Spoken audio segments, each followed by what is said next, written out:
పాలుందని మీకు అందరికీ నిండు మనసుతో ప్రేమ వందనాలు. ఒక ప్రాముఖ్యమైనటువంటి సంగతిని గూర్చి మనం ధ్యానం చేయబోతున్నాం. కీర్తనల గ్రంథం 15వ కీర్తన మొదటి శరణం, 24వ కీర్తన 3, 5 శరణాలు చదువుకుందాం. పరిశుద్ధ గ్రంథం బైబిల్ నుండి కీర్తనల గ్రంథం 15వ కీర్తన మొదటి శరణం, 24వ కీర్తన 3వ శరణం, 5వ శరణం చదువుకుందాం. యెహోవా, నీ గుడారములో అతిథిగా ఉండదగిన వాడెవడు? నీ పరిశుద్ధ పర్వతము మీద నివసింపదగిన వాడు ఎవడు? 24వ కీర్తన 3వ శరణం, 5వ శరణం చదువుతున్నాను, గమనించండి. యెహోవా పర్వతమునకు ఎక్కదగిన వాడెవడు? ఆయన పరిశుద్ధ స్థలములో నిలువదగిన వాడు ఎవడు? 5వ శరణం, వాడు యెహోవా వలన ఆశీర్వాదమునందును, తన రక్షకుడైన దేవుని వలన నీతిమత్వము నొందును. ఈ 2 కీర్తనలలో వ్రాయబడినటువంటి మాటలు ఇంచుమించు దగ్గరగా ఉంటాయి. ఇందులో 2 ప్రశ్నలు మనం చదువుకున్నాం. యెహోవా, నీ గుడారములో అతిథిగా ఉండదగిన వాడు ఎవడు? నీ పరిశుద్ధ పర్వతము మీద నివసింపదగిన వాడు ఎవడు? 24వ కీర్తనలో యెహోవా పర్వతమునకు ఎక్కదగిన వాడు ఎవడు? ఆయన పరిశుద్ధ స్థలములలో నిలువదగిన వాడు ఎవడు అనే మాటలు మనం గమనిస్తాం. దేవునికి ఒక గుడారం ఉంది. అది నిత్యమైన గుడారం, అది శాశ్వతమైనటువంటి గుడారం, అది తీయబడని గుడారం, అది మహిమగల గుడారం. ఆ దేవుని నిత్యమైన మహిమ కలిగిన శాశ్వతమైనటువంటి గుడారములో అతిథిగా, గెస్టులుగా ఉండదగిన వాడు ఎవడు? దేవుని గుడారములో ప్రవేశించడానికి ఆ గుడారములో కొంతకాలం అతిథిగా నిలిచి అతిథి మర్యాదలను పొందుకొని ఆయనతో కలిసి భుజించి ఆయనతో కలిసి సహవాసం చేసి ఆయన సహవాసములో కలిగే సంపూర్ణమైన ఆశీర్వాదాలు పొందటానికి కొన్ని అర్హతలు అవసరం. అతిథిగా ఉండటానికి అర్హత కావాలి. ఎవరు పడితే వారు, ఎట్టి స్థితిలో ఉన్న వాళ్ళైనా ఆ గుడారములోనికి ప్రవేశించడానికి కానీ అతిథిగా ఉండటానికి కానీ ఏమాత్రం అర్హులుగా మార్చబడరు. దానికి కొన్ని ప్రత్యేకమైనటువంటి అర్హతలు అవసరం. అంత మాత్రమే కాదు, యెహోవా పరిశుద్ధ పర్వతం మీద నివసింపదగిన వాడు, నిత్యము ఆ పరిశుద్ధ పర్వతం మీద నివసింపదగిన వారు ఎవరు అనే ప్రశ్న మనకి కనబడుతుంది. యెహోవా పర్వతం ఎక్కాలి, ఆయన పరిశుద్ధ స్థలములో నిలబడాలి, నిలబడినటువంటి మనం నివసించాలి. ఆ పరిశుద్ధుడైన దేవుని సముఖములో నిత్యము ఆ పరిశుద్ధ పర్వతం మీద, సియోను పర్వతం మీద గొర్రెపిల్లతో కూడా నిలబడాలి, నివసించాలి అనేది ఒక చక్కని ఆలోచన. ఇప్పుడు మనం పరిశుద్ధ పర్వతం ఎక్కటం, ఆ పరిశుద్ధ పర్వతం మీద నివసించాలి అనంటే కొన్ని అర్హతలు కావాలి. అందరూ ఆ పరిశుద్ధ పర్వతం ఎక్కలేరు. ఎక్కినా ఆ పరిశుద్ధ పర్వతం మీద మహాపరిశుద్ధుడైన దేవుని సముఖములో పరిశుద్ధతలో పరిపూర్ణుడైన యేసుక్రీస్తు ఎదుట ఆ నిత్య మహిమలో నిరంతరం నివసించడం, నిలిచి ఉండటం, అతిథిగా జీవించి ఆశీర్వాదకరంగా జీవించడం చాలా చాలా కష్టం. అయితే అర్హతలు కలిగి యెహోవా గుడారములో అతిథిగా ఉంటూ పరిశుద్ధ పర్వతం ఎక్కి మహాపరిశుద్ధుడైన దేవుని సముఖములో నిరంతరం నివసించినటువంటి వ్యక్తులు, పరిశుద్ధులు, దేవుని ప్రియులు గురించి ఒక చక్కని మాట 24:5 మనం చదువుకున్నాం. వాడు ఆమె యెహోవా వలన ఆశీర్వాదము నొందును, తన రక్షకుడైన దేవుని వలన నీతిమత్వము నొందును అనే మాటలు. ఈ ప్రశస్తమైన రాత్రి మనలో ప్రతి ఒక్కరూ దేవుని చేత ఆశీర్వదించబడాలి, దేవుని చేత నీతిమత్వం ధరించుకోవాలి, పొందుకోవాలి అనంటే అదిగో ఆ దేవుని మహిమా గుడారములో అతిథులుగా ఉండటానికి కావలసిన అర్హతలను మనం పొందుకోవాలి. పరిశుద్ధ పర్వతం ఎక్కటానికి మనం నడుము కట్టుకొని మనసును స్థిరపరచుకుని నిండు మనసుతో కష్టమైన, భారమైన, ఇబ్బంది అయినా, ఎలాంటి ప్రతికూలతలు ఎదురైనా సరే ఆ యొక్క పరిశుద్ధ పర్వతం మీదకి ఎక్కి వెళ్ళి పరిశుద్ధ దేవునితో శాశ్వత కాలం నిలిచి నివాసం చేయటానికి ఎవరైతే సిద్ధపడతారో, ఎవరైతే స్థిరమైన తీర్మానం కలిగి జీవిస్తారో వాళ్ళు ఆశీర్వదించబడతారు. వారి కుటుంబాలు ఆశీర్వదించబడతాయి, వారి కష్టార్జితం ఆశీర్వదించబడుతుంది, వారి ప్రయాస ఆశీర్వదించబడుతుంది, వారి యొక్క ప్రయత్నాలు ఆశీర్వదించబడతాయి. వారు చేయనదంతా ఆశీర్వదించబడి తరతరాలలో వారి కుటుంబాలు దీవెనకరంగా వర్ధిల్లుతాయి అనే చక్కని మాటలు మనం చదువుకున్నాం. ఈ ప్రశస్తమైనటువంటి రాత్రి యెహోవా పరిశుద్ధ పర్వతం ఎక్కదగిన వాడు ఎవడు, ఆ పరిశుద్ధ పర్వతం మీద నివసింపదగిన వాడు ఎవడు, పరిశుద్ధ పర్వతం ఎక్కాలనుకున్న వారికి, పరిశుద్ధ పర్వతం మీద నిత్యము నివసించాలి అని ఆశించినటువంటి వారికి ఉండవలసినటువంటి అర్హతలు, యోగ్యతలు ఏమై ఉన్నాయి అనే వివరాలు నేను మీతో చెప్తాను. చాలా క్లుప్తంగా, బహు వివరంగా చెప్తాను. అందరూ శ్రద్ధగా వినండి. ఈ 2 కీర్తనల ఆధారంతో కొన్ని ప్రాముఖ్యమైనటువంటి విషయాలు చెప్తాను.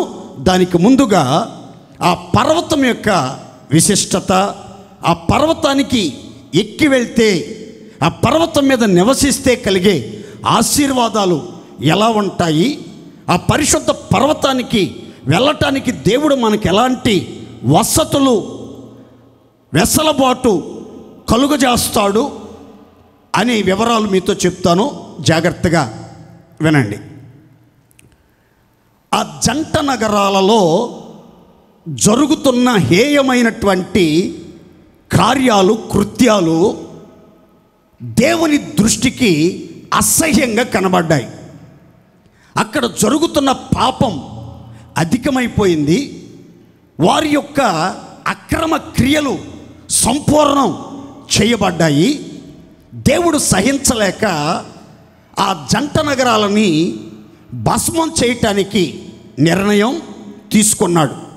అగ్ని గంధకాలు కురిపించి ఆ పట్టణాలన్నింటినీ పూర్తిగా సర్వనాశనం చెయ్యాలి అని నిర్ణయం తీసుకున్నాడు. అయితే అబ్రహాము ప్రార్థనను బట్టి ఆ సొదొమ గొమొర్రా అనే జంట నగరాల్లో ఉన్న నీతిమంతుడైనటువంటి లోతును బట్టి ఆ లోతు కుటుంబాన్ని ఆ ఉగ్రతలో నుంచి, ఆ విపత్తులో నుంచి, ఆ నాశనకరమైన దుస్థితిలోంచి తప్పించడానికి సర్వశక్తిమంతుడైన దేవుడు దూతలను పంపించాడు. దూతలు వచ్చారు, లోతుని కలుసుకున్నారు, లోతు ఇంట ప్రవేశించారు, జరగబోతున్న తెలియజేశారు. లోతు, నీ అల్లుళ్ళతో చెప్పు, మీ 2 కూతురులతో చెప్పు, నీ భార్యతో చెప్పు, నీ కుటుంబం ఇక్కడ నుంచి త్వరపడి ఈ ప్రాంతాన్ని విడిచిపెట్టి త్వరగా పారిపోవాలి. ఈ మైదానంలో ఎక్కడ నిలబడకూడదు. పారిపోయేటప్పుడు, ఈ ప్రాంతాన్ని విడిచిపెట్టేటప్పుడు వెనుదిరిగి చూడకూడదు. త్వరపడి పారిపోవాలి, వెనుదిరిగి చూడకూడదు. ఈ మైదానంలో ఎక్కడ పొరపాటున నివసించకూడదు అని దూతలు చెప్పారు. అయినా వాళ్ళు తడువు చేస్తుంటే వచ్చిన దూతలు లోతు చేతిని, వాళ్ళ భార్య చేతిని, 2 కుమార్తెల చేతులను పట్టుకుని వాళ్ళు ఆ యొక్క జంట నగరాల నుంచి త్వరగా వాళ్ళను బయటికి తీసుకెళ్ళిపోతూ ఉన్నారు.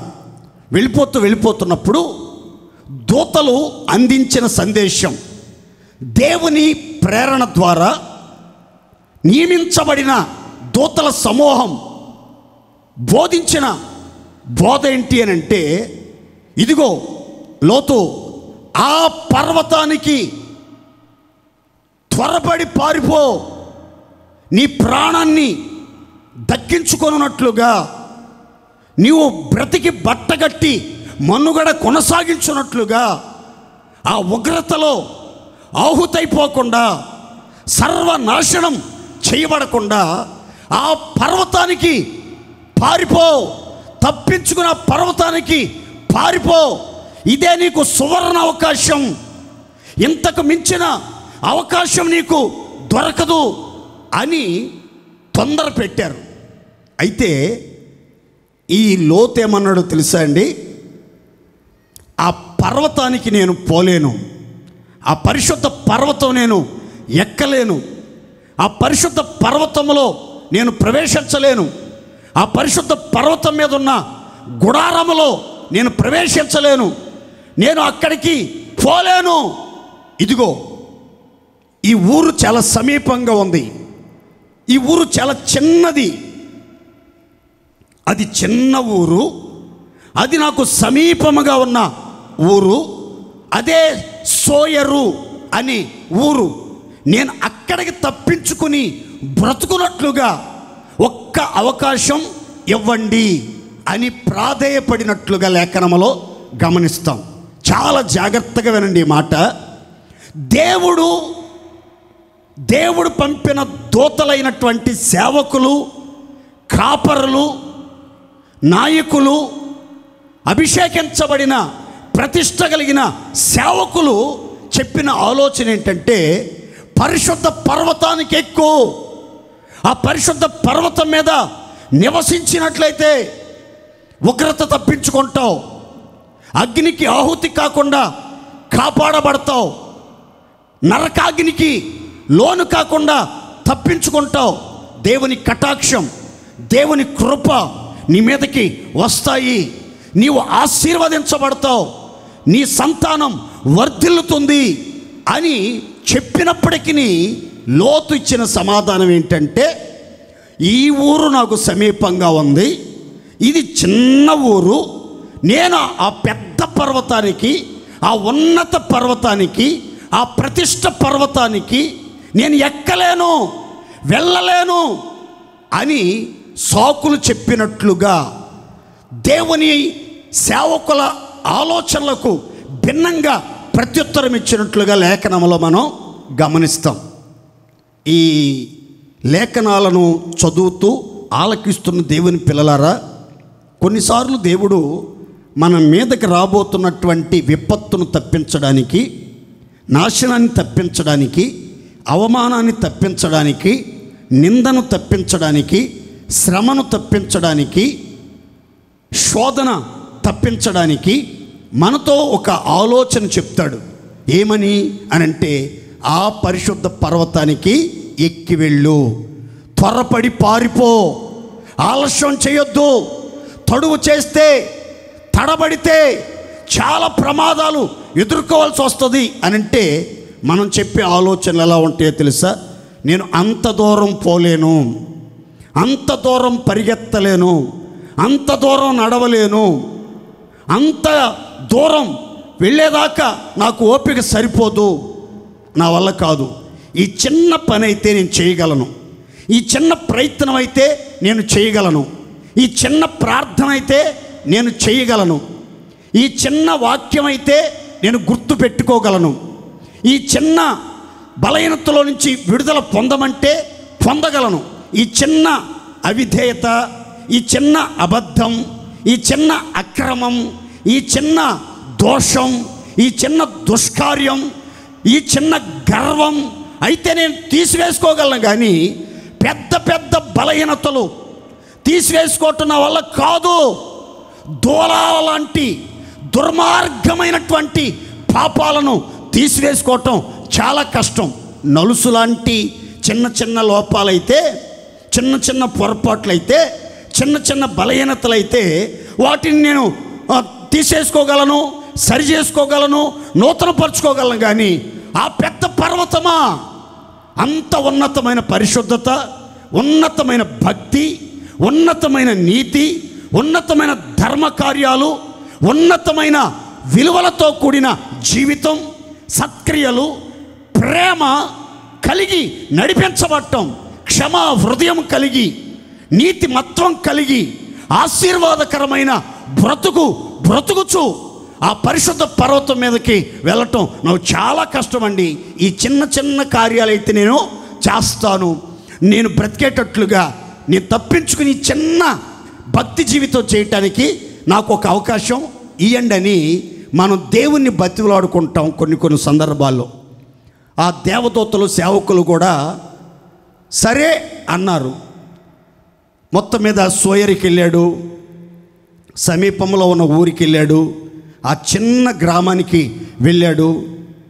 లోతు జీవితంలో సూర్యోదయం కూడా అయింది, చీకటంతా తొలగిపోయింది, ఆపద నుంచి తప్పించుకున్నాడు. ఇక డేంజర్ లేదు, ఇక నేను సేఫ్ జోన్లోకి వచ్చేసాను అనుకున్నాడు.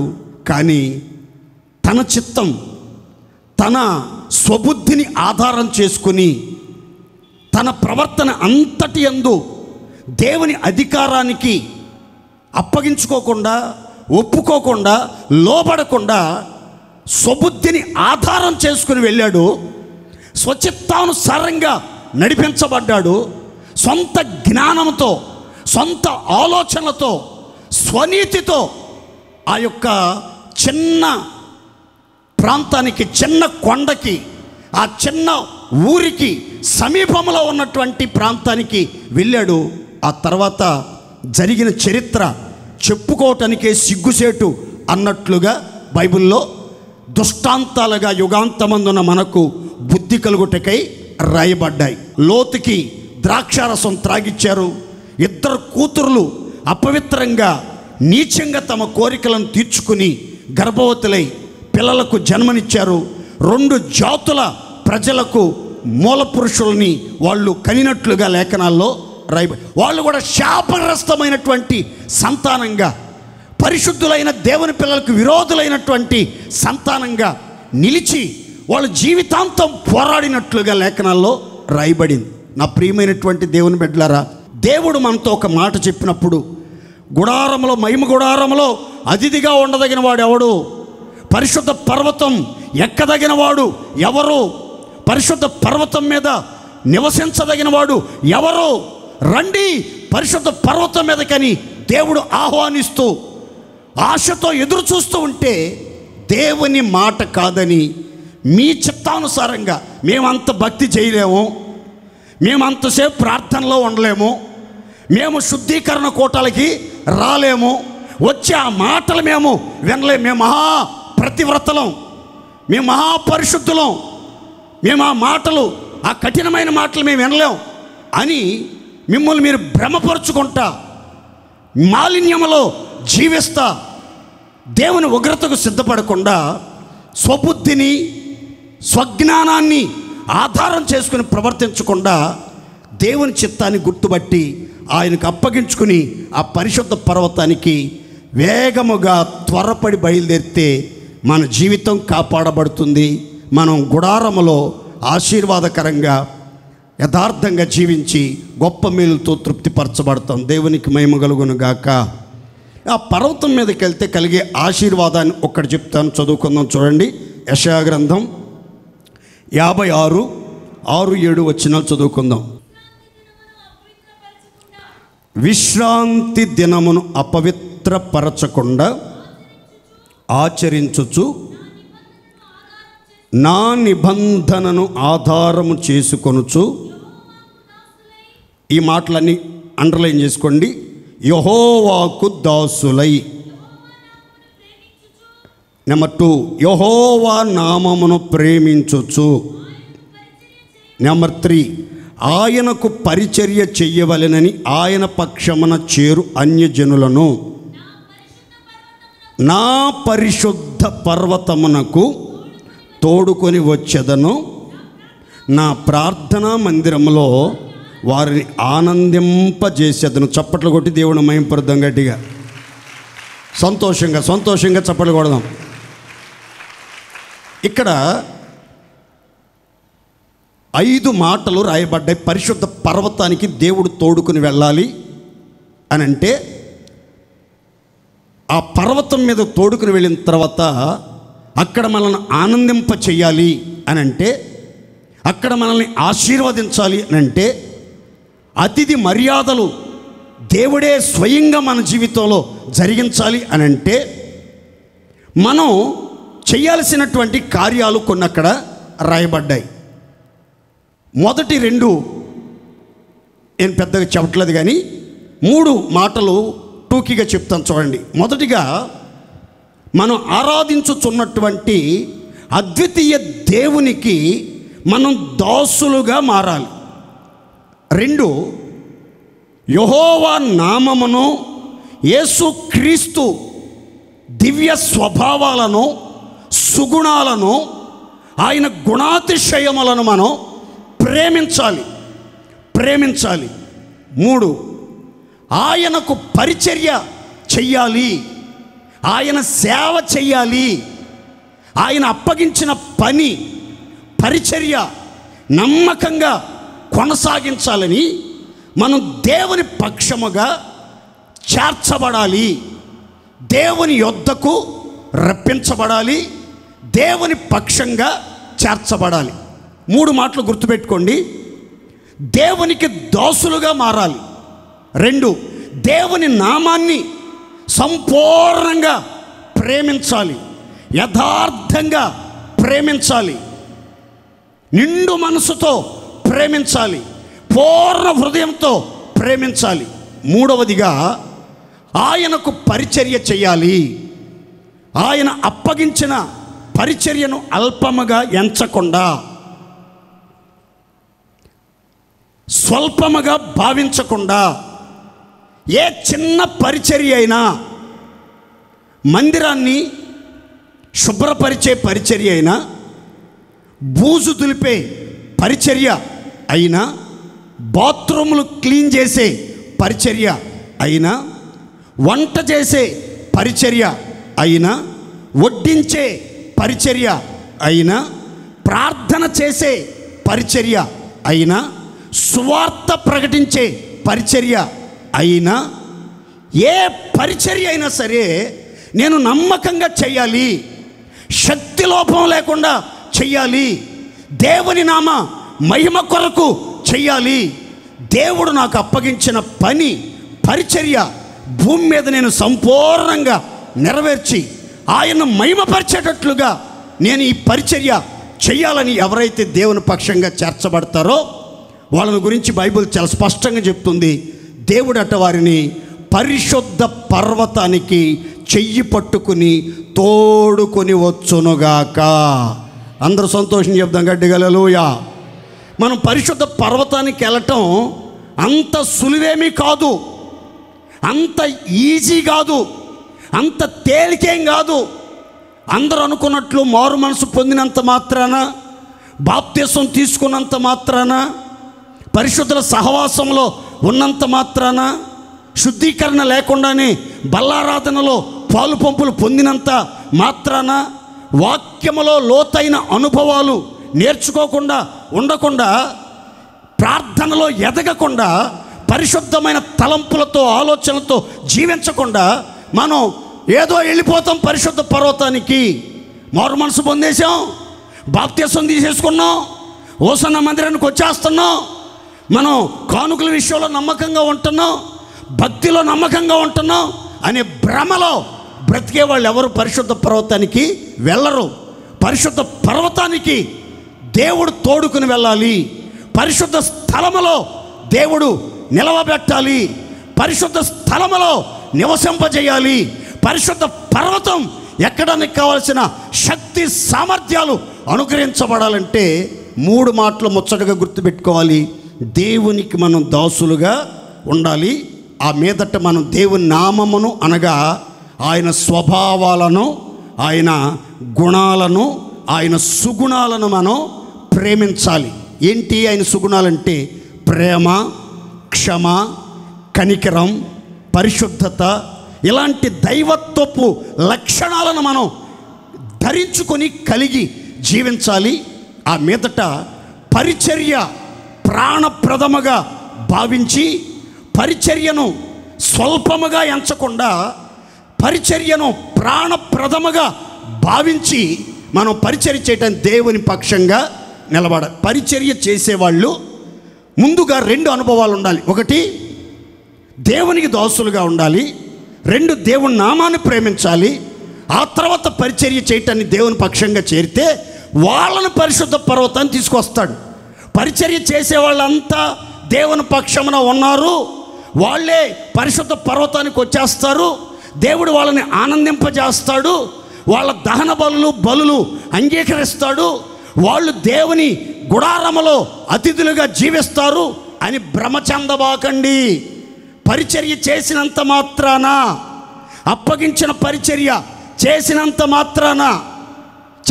మాత్రాన పరిశుద్ధ పర్వతం మీదకి వెళ్ళలేం, ఆనందకరమైన జీవితం జీవించలేం, దేవుడు అంగీకరించే ధన్యకరమైన బ్రతుకును మనం బ్రతకలేం. ఎందుకు? పరిచర్య మాత్రమే చేస్తున్నాం కానీ, దేవుని పరిచర్యని భ్రమలో బ్రతుకుతున్నాం కానీ, దేవునికి దాసులుగా ఎక్కడ ఉంటున్నాం? దేవుని నామాన్ని ఎక్కడ మనం ప్రేమిస్తున్నాం? దేవునికి దాసులుగా ఉన్న వారిలో కనిపించే ఒక లక్షణం, దేవుని నామాన్ని ప్రేమించే వారిలో ఉండే ఒక లక్షణం మీతో చెప్తాను చూడండి. యేసు ప్రభు చెప్పారు, దాసుడు అంటే ఎవరు అనంటే, ఆజ్ఞాపించబడినవన్నీ చేసిన తర్వాతట అతడు యజమాని దగ్గరికి వచ్చి చెప్పాలట ఈ విధంగా. ఏమనంటే, నేను నిష్ప్రయోజకుడనైన దాసుడను, నేను చెయ్యవలసినవి మాత్రమే నేను చేసి ఉన్నాను అని ఒప్పుకోవాలి, చెప్పుకోవాలట. వాళ్ళు అసలు సిసలైన దేవుని దాసులు, దేవుని ముఖదర్శనం చేసేవాళ్ళు, దేవుని నామాన్ని నొసళ్ళయందు ధరించుకున్న వాళ్ళండి. ఎవరు? ఆజ్ఞాపించినవన్నీ చేసి ఆ తర్వాత మేము నిష్ప్రయోజకులము, మేము చేయాల్సినవి ఆజ్ఞాపించినవి మాత్రమే మేము చేసామని యథార్థంగా ఒప్పుకోవాలి. కొంతమంది పరిచారకులు, పరిచర్య చేసేవాళ్ళు దేవుని సన్నిధిలో ఆజ్ఞాపించినవి ఏవి చేయరు, వాళ్ళకి నచ్చితే చేస్తారు, వాళ్ళకు అనుకూలంగా ఉంటే చేస్తారు. ఆజ్ఞాపించినవి చేయరు. చేయకుండానే మేము ప్రయోజనకరులమైన దాసులం, మేము చాలా మందిరంలో ప్రయాసపడుతున్నాం, కష్టపడుతున్నాం, రెక్కలు ముక్కలు చేసుకుంటున్నాం, నిద్ర చంపుకుంటున్నాం అనుకుని ఆ భ్రమలో బ్రతుకుతున్నారు చాలామంది.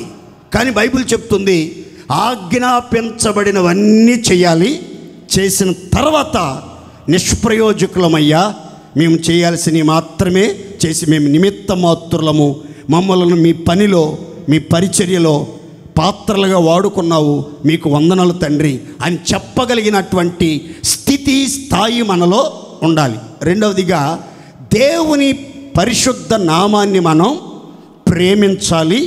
ఆ నామాన్ని మన నొసళ్ళ యందు ధరించుకోవాలి, మనసులో ఉండాలి. దేవుని యొక్క నామం మన యొక్క తొడల మీద, ఆయన నామం అంటే తొడలంటే ప్రమాణాలలో దేవుని యొక్క నామాన్ని, దేవుని యొక్క స్వభావాలను మనం ధరించుకోవాలి.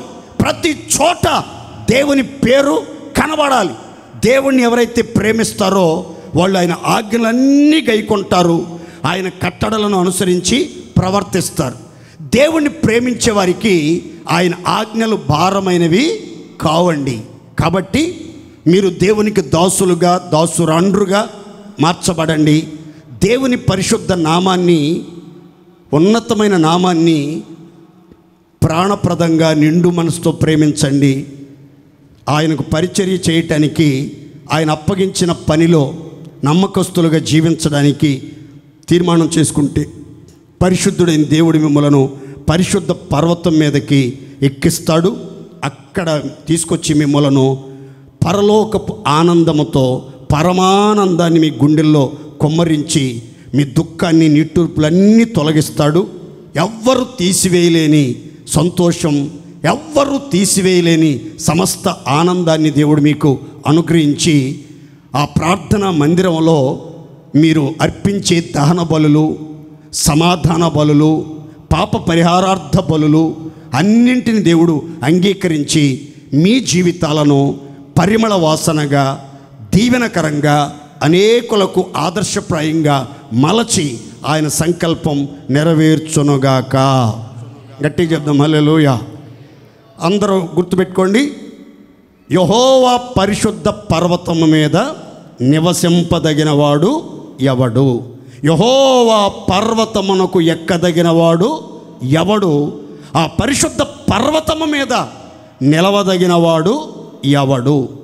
ఒక్క 7 మాటలు టూకీగా చెప్తాను, నోట్ చేసుకోండి. ఈ 2 కీర్తనల ఆధారంతో మీకు కొన్ని ప్రాముఖ్యమైన విషయాలు చెప్తాను, చదువుకుందాం. చూడండి, ఎవరు ఆ పరిశుద్ధ పర్వతానికి ఎక్కుతారు, ఆ పరిశుద్ధ పర్వతం మీద నివసిస్తారు, మహిమ గుడారములో అతిథిగా ఉంటారు, దేవుని ఆశీర్వాదాన్ని పొంది ఆనందిస్తారు, దేవుడు అంగీకరించే ఉన్నతమైన జీవితం జీవించగలుగుతారనే సంగతులు క్లుప్తంగా చెప్తాను, అందరు చక్కగా ఆలకించండి. పరిశుద్ధ గ్రంథంలో కీర్తనల గ్రంథం 15వ కీర్తన 2వ శరణం. యథార్థమైన ప్రవర్తన కలిగి నీతిని అనుసరించుచు హృదయపూర్వకముగా నిజము పలుకువాడే. యెహోవా పరిశుద్ధ పర్వతం ఎక్కదగిన వారు, పరిశుద్ధ పర్వతం మీద నివసించదగిన వారికి ఉండవలసిన మొట్టమొదటి అర్హత ఏంటంటే యథార్థమైన ప్రవర్తన కలిగి జీవించాలి. మొదటి మాట గుర్తుపెట్టుకోండి, యథార్థమైన ప్రవర్తన మనం కలిగి ఉండాలి. మరి రక్షణ పొందాం, బాప్తిసం తీసుకున్నాం, ప్రతి నెల బల్లకి హాజరవుతున్నాం, విందుల్లో పాలు పంపులు పొందుతున్నాం, విశ్వాస జీవితంలో ఎదుగుతున్నామనే ఆలోచనతో నడిపించబడుతున్నాం. అయితే ఈ విశ్వాస ఆత్మీయ యాత్రలో నడిపించబడుతున్న మనలో ఎంతమంది యథార్థమైన ప్రవర్తన కలిగి నడుచుకుంటున్నారు, యథార్థమైన హృదయము కలిగి జీవిస్తున్నారు, యథార్థమైన భక్తి కలిగి నడుచుకుంటున్నారు, యథార్థమైన ప్రేమ కలిగి జీవిస్తున్నారు, యథార్థ హృదయముతో ప్రార్థన చేస్తున్నారు, యథార్థ హృదయముతో ఆరాధన చేస్తున్నారు. ఒక్కసారి ఆలోచించండి, మీ ప్రవర్తనలో యథార్థత ఉందా? మీ భక్తిలో యథార్థత ఉందా? మీరు చూపే ప్రేమలో యథార్థత ఉందా? మీరు నడిచే నడతలో యథార్థత ఉందా? మీరు చేసే ఆరాధనలో యథార్థత ఉందా? మీరు అర్పించే అర్పణలో యథార్థత ఉందా, లేకపోతే కపట వేషం ధరించి కపట వర్తనల వలె ప్రవర్తిస్తూ ఉన్నారా? కొంతమందిని మీరు చూడండి, మనిషి ఎదుట చాలా అభిమానం ఉన్నట్లుగా ఆప్యాయతను కనపరుస్తారు, అనురాగాన్ని కురిపిస్తారు మాటల్లో. అట్లా వెనుతిరిగారో లేదో మాట మారిపోద్ది. నోటితో పలకరిస్తారు, నొసడితో వెక్కిరిస్తూ ఉంటారు. కొంతమంది నటనా జీవితానికి అలవాటు పడిపోతారు, కపటమైన జీవితానికి అలవాటు పడతారు. అంతరంగంలో ఉండే ఆలోచన వేరు, వాళ్ళు నోటితో మాట్లాడే మాటలు, వాళ్ళు ప్రవర్తించే పద్ధతి చాలా భిన్నంగా ఉంటుంది. భక్తి కలిగిన వారిలాగా కనబడతారు, కానీ భ్రష్టులుగా జీవితాన్ని, క్రియలను కలిగి నడుచుకుంటూ ఉంటారు. మన ఆత్మీయ జీవితంలో పరిశుద్ధ పర్వతం ఎక్కాలి, పరిశుద్ధ పర్వతం మీద నివసించాలి శాశ్వత కాలం అని ఆశించినటువంటి వారు గుర్తుపెట్టుకోండి, జీవితకాలం అంతా కూడా యథార్థమైన ప్రవర్తన కలిగి నడుచుకోవాలి. దేవునికి మహిమ కలుగును గాక. అందుకే కీర్తనాకారుడు 101వ కీర్తన 2వ శరణంలో ఈ రీతిగా చెప్తాడు, నా ఇంట యథార్థ హృదయముతో నడుచుకొందును, నా ఇంటికి ఎప్పుడొస్తావు, నా యొద్దకు ఎప్పుడు వచ్చెదవు.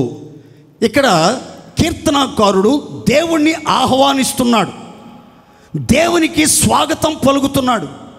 నా యొద్దకు త్వరపడి రండి, నన్ను వెదకి రండి, నా యొద్దకు వచ్చి నా స్థితిగతులు మార్చండి, నన్ను ఆశీర్వదించండి, ఆరోగ్యం దయచేయండి, బలపరచండి, ధైర్యపరచండి, నా ప్రతికూలతలు తొలగించండి. అయితే నీవు వస్తావని, నీ రాకకై నేను సకల ఏర్పాట్లు చేశాను. విచిత్రమైనటువంటి మాట ఏంటంటే, నా ఇంట యథార్థ హృదయముతో నేను నడుచుకొనుచున్నాను, యథార్థమైన ప్రవర్తన కలిగి జీవిస్తున్నాను అని చెప్తున్నాడు.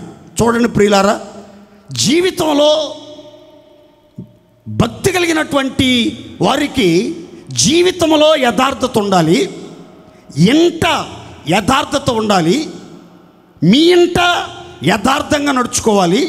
దేవుని ఇంటిలో అనగా జీవము కలిగిన దేవుని మందిరంలో కూడా యథార్థంగా నడుచుకోవాలి. సమాజంలో, వ్యాపార స్థలాలలో, ఉద్యోగ స్థలాలలో, కాలేజీలో, అన్ని చోట్ల యథార్థత కలిగి నడుచుకోవాలి. మీరు ఒక్కసారి ఆగి ఆలోచించండి.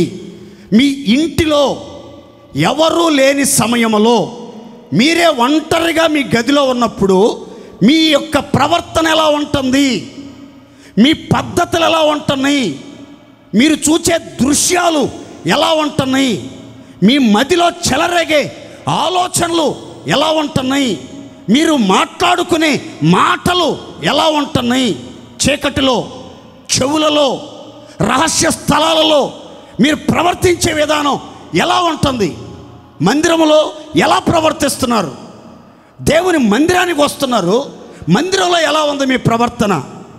మందిరంలోకి వచ్చి కూడా సెల్ ఫోన్లో వీడియోలు ఆన్ చేసుకుని చూడటం, మాట్లాడుకోవటం, పిల్లలతో ఆడుకోవటం, సరదాగా కాసేపు కింద నడవటం, ఆ టీ స్టాల్ దగ్గరికి వెళ్ళి అక్కడ నిలబడి ఆ వచ్చిపోయే వాళ్ళందరినీ చూసుకుంటా ఆ టీలు తాగటం, మరలా కాసేపు అటు ఇటు తిరగటం. అసలు మందిరంలోకి వస్తున్నారా? అసలు మీ చేతిలో బైబిల్ ఉంటుందా? మీరు వాక్యాన్ని వింటున్నారా?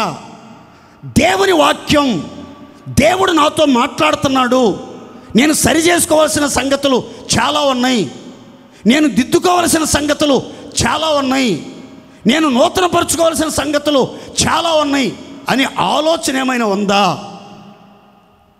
మీరు ఎప్పుడైనా గుర్తుపెట్టుకోండి, మీరు 10 మందిలో ఉన్న లోపాలని వెతుకుతారు, మంచిదే. వెతకటం, సేవకుల్లో లోపాలు వెతకటం మంచిదే, విశ్వాసుల్లో లోపాలు వెతకటం మంచిదే. ఒక సేవకుల్లోనో ఒక విశ్వాసులోనో 10 లోపాలు మీకు కనబడి అనుకోండి, మీ బతుకులో 100 లోపాలు ఉంటాయి తప్పనిసరిగా. ముందుగా నేను చెప్పేది ఏంటంటే, మీలో ఉన్న లోపాలను దిద్దుకోండి. ఆ తర్వాత ఎదుటి వాళ్ళకి చెప్పొచ్చు, చెప్తే వాళ్ళు వింటారు. మన బతుకులు మార్చుకోకుండా, మన బతుకులు సరి చేసుకోకుండా, మన కుటుంబాలను కట్టుకోకుండా, మన పిల్లలకు బుద్ధి చెప్పకుండా, వాళ్ళని సరియైన మార్గాల్లో నడిపించకుండా ఊళ్ళో వాళ్ళ మీద, సంఘాల్లో ఉన్న విశ్వాసుల మీద, సేవకుల మీద పడటం అంత భావ్యం కాదు. ముందు మన బతుకు యథార్థంగా ఉందో లేదో చూసుకోవాలి. అసలు బైబిల్ చెప్తుంది, నా ఎంట యథార్థంగా నడుచుకుంటాను, నీ ఎంట యథార్థంగా నడుచుకుంటాను, ఒంటరిగా ఉన్న యథార్థంగా నడుచుకుంటాను, నా గదిలో ఒంటరిగా ఉన్నప్పుడు కూడా యథార్థంగా నడుచుకుంటాను. నా దగ్గరికి ఎప్పుడు వస్తావయ్యా, నా దగ్గరికి ఎప్పుడు వస్తావయ్యా అని భక్తుడు ప్రాధేయపడి దేవుణ్ణి అడుగుతున్నట్లుగా లేఖనం చెప్తుంది.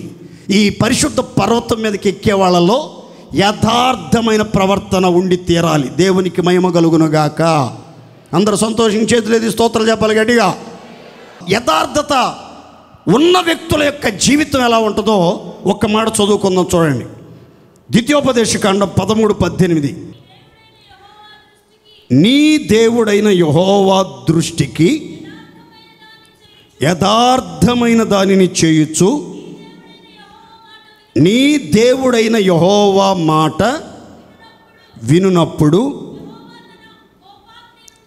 యెహోవా తన కోపాగ్ని నుండి మళ్ళుకొని నీయందు కనికరపడి నిన్ను కరుణించి నీ పితరులతో ప్రమాణం చేసినట్లుగా నిన్ను విస్తరింప చెయ్యును.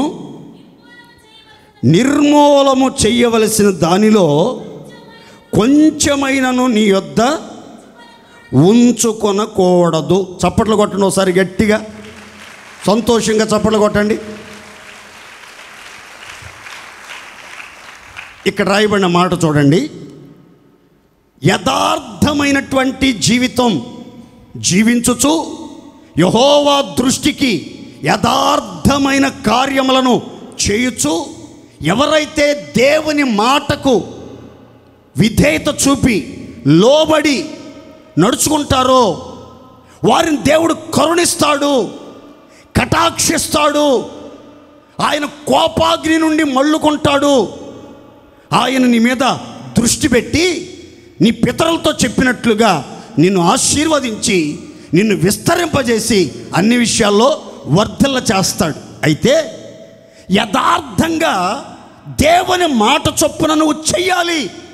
చేసేటప్పుడు యథార్థంగా దేవుని మాట వినాలి. విన్న మాటకు లోబడి ఆ మాట చొప్పున చెయ్యాలి. ఏం చెప్పాడు దేవుడు అనంటే, నీవు నిర్మూలం చేయవలసిన దానిలో కొంచెమైనా కొద్దిదైనా నీ యొద్ద ఉంచుకోకుండా దేవుడు నిన్ను నిర్మూలం చెయ్యమని, పూర్తిగా నీ యొద్ద నుంచి విసర్జించమని ఏదైతే చెప్పాడో దాన్ని పూర్తి స్థాయిలో నువ్వు చేయగలగాలి. కొద్ది కూడా ఉంచుకోకూడదు.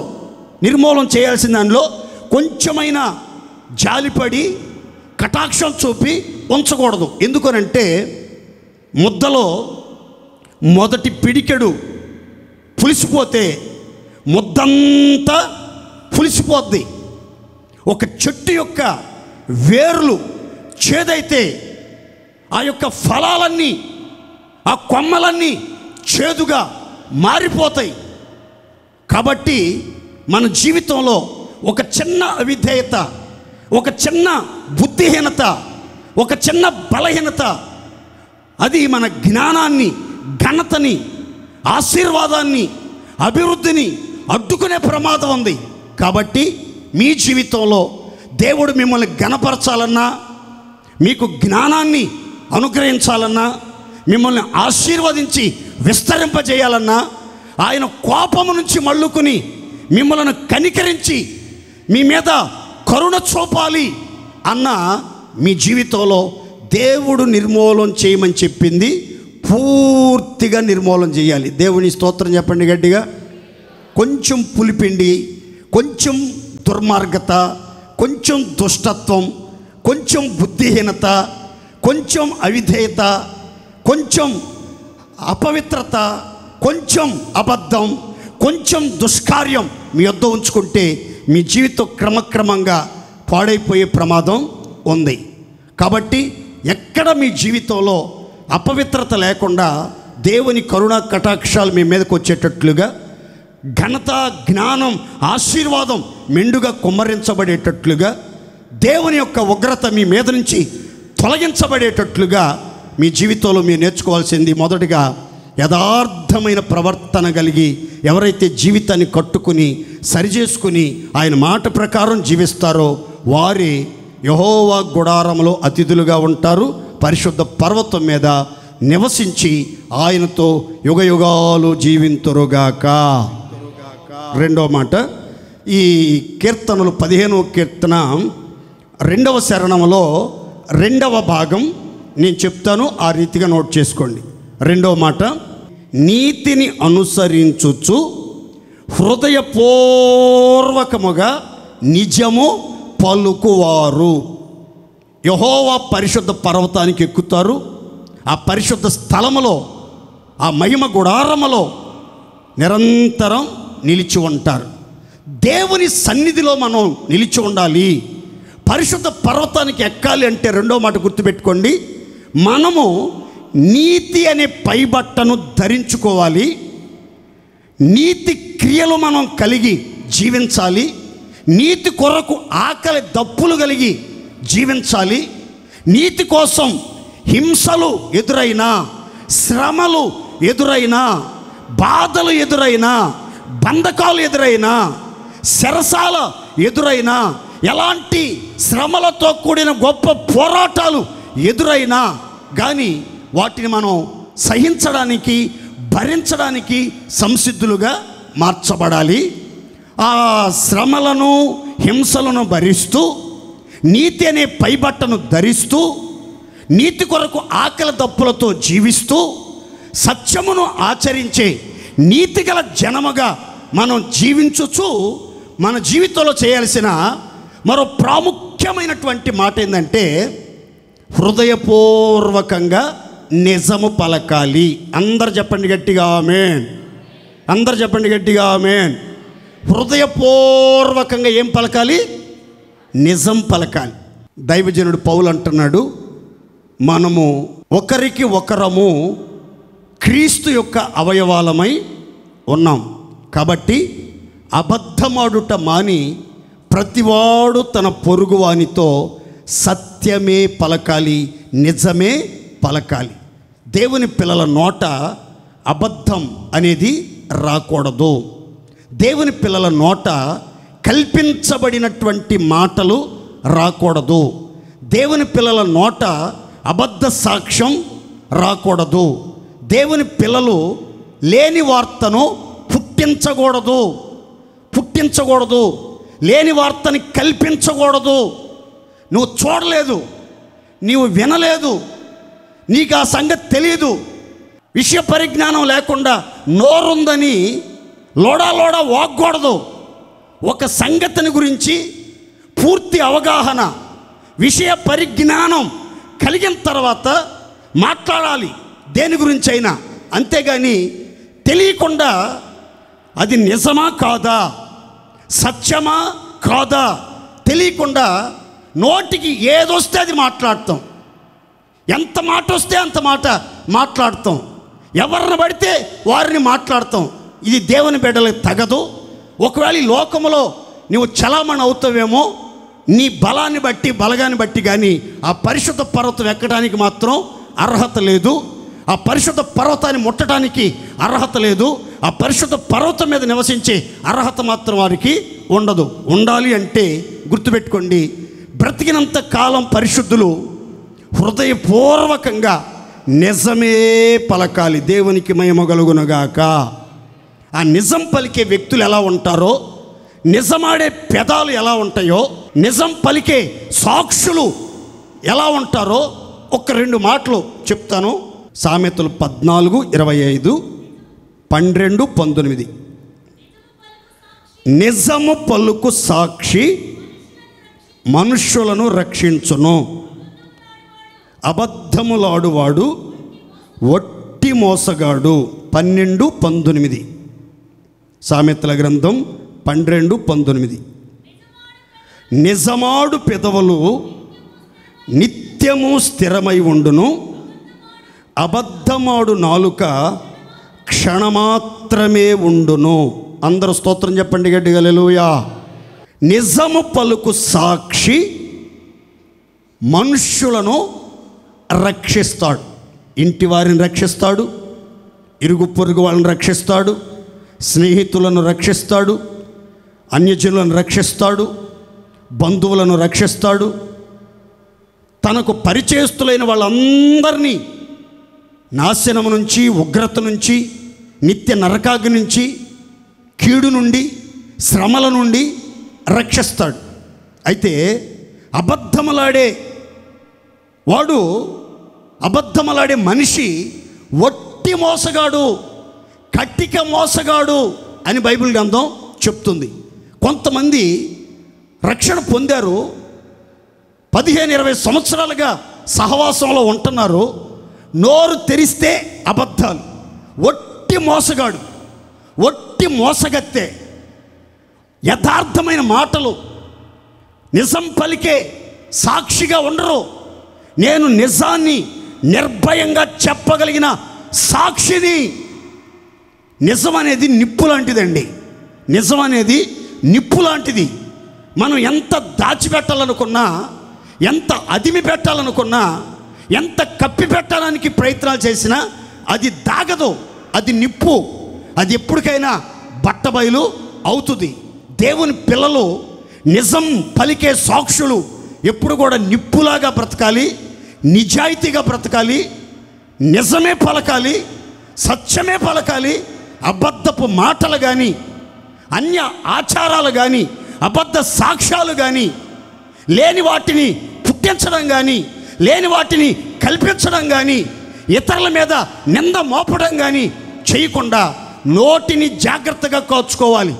నేను మాట్లాడే ఈ మాట ఇతరుల రక్షణకు, ఇతరుల క్షేమానికి, ఇతరుల ప్రయోజనానికి ఉపయోగపడుతుందా? లేకపోతే ఈ మాటలు ఒట్టి మాటలై, మోసపు మాటలై, అబద్ధపు ఓటగా ప్రవహించి అనేకుల జీవితాలను సర్వనాశనం చేస్తుందా అన్న ఆలోచన, గ్రహింపుతో మనం నడిపించబడాలి. ఒక్కటే గుర్తుపెట్టుకోండి, అబద్ధములాడే వాళ్ళంతా మోసగాళ్ళు, మోసగాళ్ళు, మోసగాళ్ళు. మోసగాళ్ళు మసిలే రోజు ఒకటి రాబోతుంది. అబద్ధమాడే వాళ్ళంతా ఆర్తనాదాలు చేసి అరిసే కాలం ఒకటి రాబోతుంది. అదే ఆ రోజు యేసయ్య ఉగ్రత రోజు. కాబట్టి ఆ ఉగ్రత దినాన్ని మనం తప్పించుకోవాలి. గొర్రెపిల్ల ఉగ్రతను తప్పించుకోవాలి. ఆ యొక్క భయంకరమైన అగ్ని ప్రళయం తప్పించుకోవాలనుకుంటే మన జీవితంలో ఎట్టి పరిస్థితుల్లో అబద్ధం ఆడొద్దు, ఎట్టి పరిస్థితుల్లో మోసానికి పాల్పడొద్దు. మరొక మాట అక్కడ రాసి ఉంది, ఏమనంటే నిజమాడు పెదవులు, హృదయపూర్వకంగా నిజం పలికే పెదాలు నిత్యము స్థిరంగా ఉంటాయండి. వాళ్ళ జీవితాలు స్థిరంగా ఉంటాయి, వాళ్ళ మాటలు స్థిరపరచబడతాయి. మనం ఉన్నా పోయినా మన మాటలు స్థిరంగా నిత్యము ఉండాలంటే మనం నిజమాడే పెదాలుగా ఈ లోకంలో బ్రతికినంత కాలం ఉండాలి. వాళ్ళు నోరు తెరిస్తే నిజమే మాట్లాడతారండి.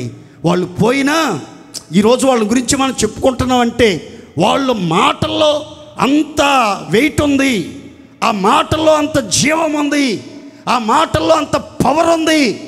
ఎందుకంటే వాళ్ళు నిజాన్ని నిర్భయంగా ఒప్పుకునేవాళ్ళు, నిజాన్ని నిర్భయంగా మాట్లాడేవాళ్ళు అని మన గురించి అనేకులు చెప్పుకోవాలి. బైబిల్ అంటుంది నిజమాడు పెదవులు నిత్యము స్థిరంగా ఉంటాయి. జాగ్రత్తగా వినాలి. మనం ఈ లోకం మట్టుకే కాదు, నిరీక్షణ కలిగి భక్తి మార్గాల్లో నడిపించబడుతుంది. ఈ జీవితం తర్వాత అసలు సిసలైన జీవితం ఒకటి ఉంది. అది నిత్యమైన జీవితం, శాశ్వతమైన జీవితం, మహిమ కలిగిన జీవితం. ఆ జీవితం మనకు అనుగ్రహించబడాలి. ఆ నిత్య రాజ్యంలో ప్రవేశం మనకు లభించాలి. ఆ పరిశుద్ధ పర్వతానికి మనం ఎక్కిపోవాలంటే మనం బతికినంత కాలం నిజమాడే పెదాలు కలిగి ఉండాలి. అలా కాకుండా అబద్ధములు గనక మనం మాట్లాడితే బైబిల్ అంటుంది, అబద్ధములాడు నాలుక క్షణం మాత్రమే ఉంటుంది. అబద్ధం అనేది రెప్పపోటంతసేపు కూడా ఉండదండి. దాని వాల్యూ, దాని డెప్త్, దాని వెయిట్ ఎంత అంటే ఒక్క క్షణం. క్షణం అంటే అసలు రెప్ప కూడా కొట్టకముందే మాయమైపోద్ది. కనుక మన బతుకులు, మన మాటలు, మన జీవితం, మన యొక్క సాక్ష్యం క్షణం మాత్రమే ఉండి ఆ తర్వాత కనబడకుండా కనుమరుగయ్యేటట్లుగా ఉండకూడదు. అంత మాత్రమే అయితే ఇంత భక్తి చేయాల్సిన అవసరం లేదు. మనం స్థిరంగా ఉండే ఒక జీవితం కోసం, ఒక లైఫ్ కోసం ఇంత పోరాటం, ఇంత ఆరాటం. కాబట్టి నా ప్రియమైన దేవుని బిడ్డలారా, మనం జీవిత కాలంలో హృదయపూర్వకంగా నీతిని అనుసరించి నిజమే పలకండి. ఎక్కడ అబద్ధం మాట్లాడబాకండి, అబద్ధ సాక్ష్యం పలకబాకండి, అబద్ధ మాటలానికి త్వరపడబాకండి. మోసగాళ్ళుగా క్షణం మాత్రమే ఉంటే చాలులే, మన పని మనం గడుపుకుని అవతలకి వెళ్ళిపోవాలి, మన పని సఫలమైతే చాలు, ఈ చిన్న అబద్ధమే కదా, దేవుడు ఎన్ని ఘోర పాపాలు క్షమించట్లేదు, మనం చిన్న అబద్ధమే కదా అని చులకనగా భావించబాకండి. అబద్ధం చిన్నదైనా పెద్దదైనా అది చాలా ప్రమాదం. మీకు తెలుసో తెలియదో కానీ విచిత్రమైన మాట చెప్తాను చూడండి. అగ్ని గుండం అనే రెండవ మరణములోనికి ఈడ్చికెళ్ళే విషవాయువులు కొన్ని ఉన్నాయి. ఆ వాయువులలో ఒక వాయువు పేరు ఏంటంటే అబద్ధం. ఏంటదండి అది? చెప్పాలి గట్టిగా, అబద్ధం. కాబట్టి మనం నిత్య నరకాగ్నికి ఆహుతి కాకుండా ఉండాలి, నిత్య మహిమలో ప్రవేశించాలి, పరిశుద్ధ స్థలములో నివసించాలి అని అంటే బ్రతికినంత కాలం నీతిగా బతుకుదాం, నీతి వస్త్రాలే ధరిద్దాం, నీతిని గురించిన ఆకలి దప్పులతో బ్రతుకుదాం. ఎన్ని హింసలైనా, ఎన్ని పోరాటాలైనా, ఎన్ని అవమానాలైనా, ఎన్ని తిరస్కారాలు ఎదురైనా మనం నీతిని విడిచిపెట్టకూడదు. హృదయపూర్వకంగా నిజం పలకటం విడిచిపెట్టకూడదు. నీతి నిజాయితీలు కలిగి ఒక నిర్మలమైన జీవితం ఎవరైతే జీవిస్తారో వారే మహిమగల గుడారములో అతిథులు, వారి పరిశుద్ధ పర్వతం మీద నిత్యము నివసించుదురుగాక. సంతోషం చెప్పండి గట్టిగా ఆమేన్. 3వ మాట, 15వ కీర్తన 3వ శరణం. అట్టివాడు నాలుకతో కొండెములాడడు, తన చెలికానికి స్నేహితునికి కీడు చెయ్యడు, తన పొరుగు వాని మీద నింద మోపడు. 3వ మాట గుర్తుపెట్టుకోండి, సింపుల్గా చెప్తాను, గుర్తుపెట్టుకోండి. పరిశుద్ధ స్థలములో నిత్యము పరిశుద్ధ దేవునితో నివసించాలి, పరిశుద్ధ పర్వతానికి ఎక్కాలి అనంటే 3వ అర్హత ఏంటంటే నాలుకతో కొండెములాడకూడదు. కొండెములాడకూడదు. కొండెములు అంటే చాడీలు చెప్పకూడదు. నోరితే చెప్పండి ఒకసారి గట్టిగా, చాడీలు చెప్పకూడదు. చెకోడీలు ఎన్నన్నా తినండి కానీ మీరు చాడీలు మాత్రం పొరపాటున చెప్పకూడదు. నా మాటనండి, రక్షణ పొందిన ప్రతి ఒక్కరి జీవితాల్లో చాడీలకు దూరంగా ఉండాలి. ఈ కొండాలు చెప్పటం మానుకోవాలి. చెలికానికి, స్నేహితులకు, ఇరుగు పొరుగు వాళ్ళకి, ఆత్మీయులకు, స్నేహితులకు, ప్రార్థించే పరిశుద్ధులకి కీడు చేయకూడదు. ఏ ఒక్కరి మీద నింద మోపకూడదు. నింద మోపకూడదు. గుర్తుపెట్టుకోవాలి. ఎవరి మీద పడితే వాళ్ళ మీద, తల్లి కుమారుల మీద, కుమార్తెల మీద అపనిందలు మోపటం అలవాటు అయిపోయింది కొంతమందికి. ఎంత మాట పడితే అంత మాట వదిలేయటం అలవాటు అయిపోయింది కొంతమందికి. ఎవరికి పడితే వాళ్ళకి కీడు చేయటం అలవాటు అయిపోయింది.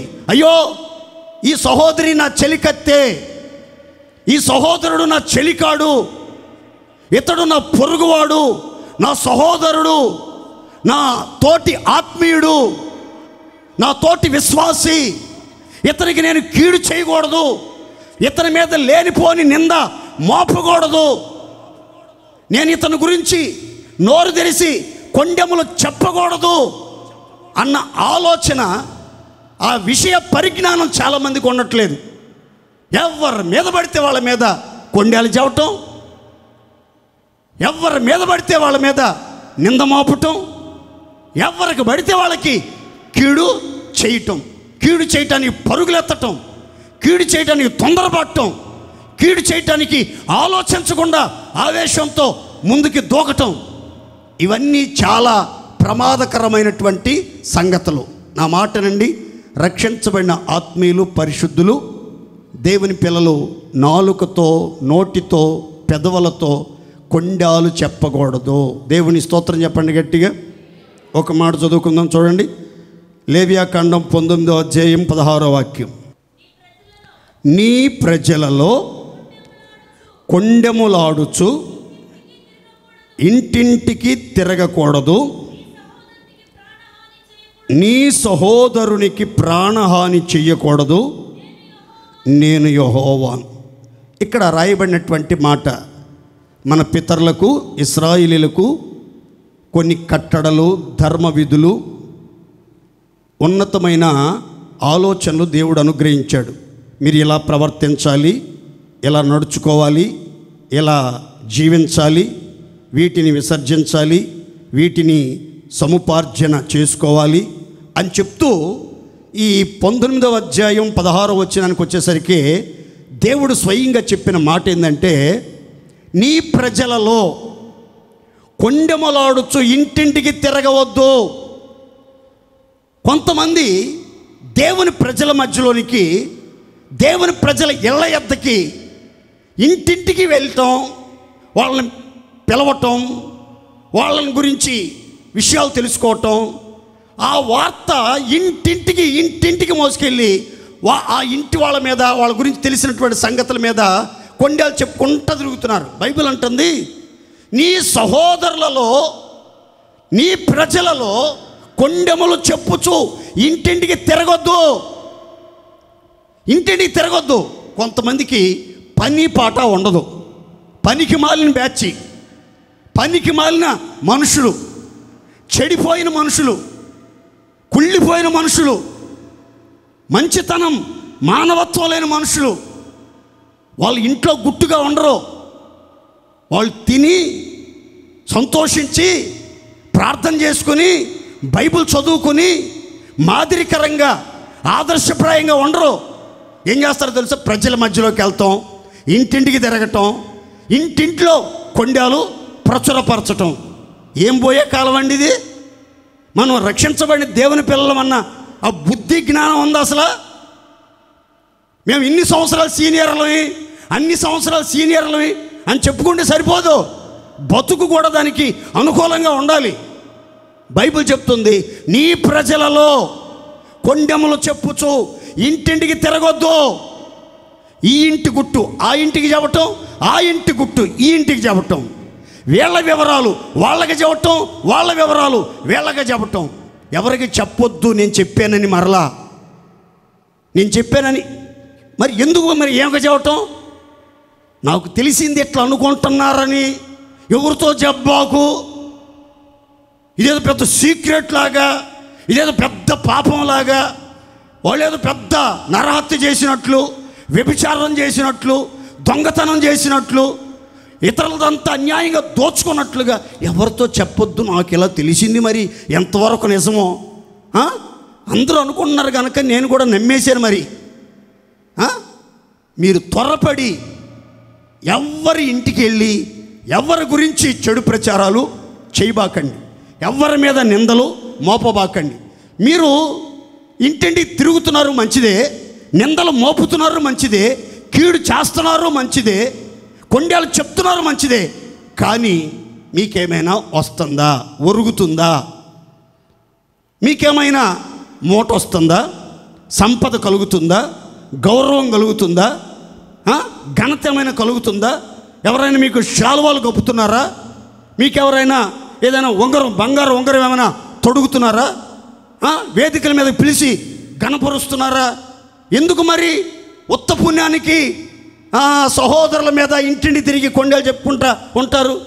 ఇదిగో ఇంటింటికి తిరుగుతూ కొండలు చెప్పే వాళ్ళ స్థితి, వాళ్ళ పరిస్థితి ఎంత ఘోరంగా ఉంటుందో ఒక మాట చెప్తాను, చదువుకుందాం. చూడండి, 140వ కీర్తన 11వ చరణం. కొండెములాడువారు భూమి మీద స్థిరపడకుందురుగాక, ఆపత్తు బలాత్కారులను తరిమి వారిని పడద్రోయునుగాక. అందరు గట్టిగా ఆమేన్ చెప్పండి, గట్టిగా. ఇక్కడ రాసిన మాటలు చూడండి. కొండెములాడువారు భూమి మీద స్థిరపడకుందురు. ఇక్కడ రాయబడినటువంటి ఘాటైన మాట, చాలా పదునైన మాట. వినండి ఆసక్తిగా.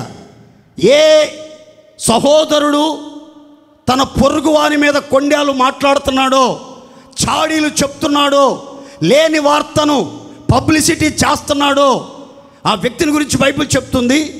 ఏ స్త్రీ, ఏ సహోదరి, ఏ విశ్వాసి, ఏ పరిశుద్ధురాలని చెప్పుకుంటున్న వ్యక్తి తన పొరుగు వాని గురించి, తన పొరుగు వాని పిల్లల గురించి, కుటుంబాన్ని గురించి కొండెములాడుతూ తిరుగుతారో వాళ్ళ గురించి బైబిల్ అంటుంది, వాళ్ళు భూమి మీద బతికినంత కాలం వాళ్ళు స్థిరపడరు, వాళ్ళ సంతానం స్థిరపడదు, వాళ్ళ కుటుంబాలు స్థిరపడవు, వాళ్ళు దేనిలో స్థిరపడరు.